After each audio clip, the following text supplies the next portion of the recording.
Ako si Angelica Balatibat de la Cruz, 21 taong gulang. Nakatira ako sa Almaguer North, Bambang, Nueva Vizcaya. Simula bata ko ay dito na ako lumaki. Kasama ko ang mga magulang ko at ang aking mga kapatid.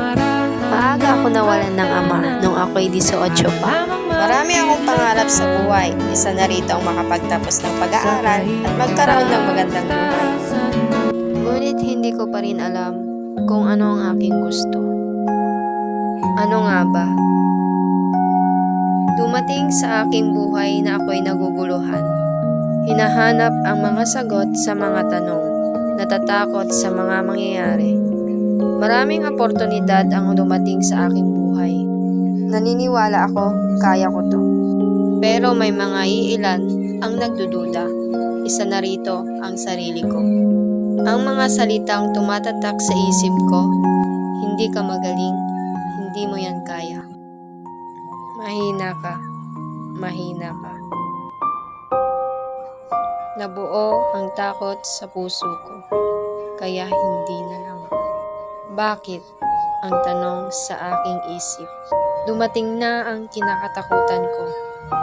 Natatakot ako kung ano ang pipiliin ko. Dahil baka mali na naman ang desisyong gagawin ko.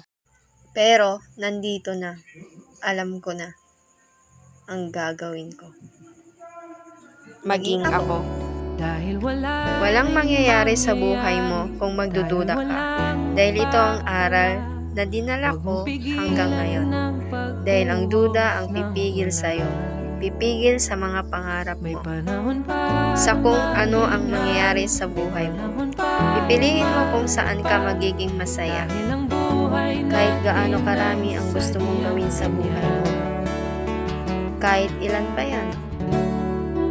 Basta't masaya ka. Hindi mawawala sa buhay natin ang ulan. Umiyak man tayo ng marami. Makulimlim man ang panahon. Pero darating din ang araw sa ating buhay. Magiging saksi kami sa mga mangyayari sa buhay mo.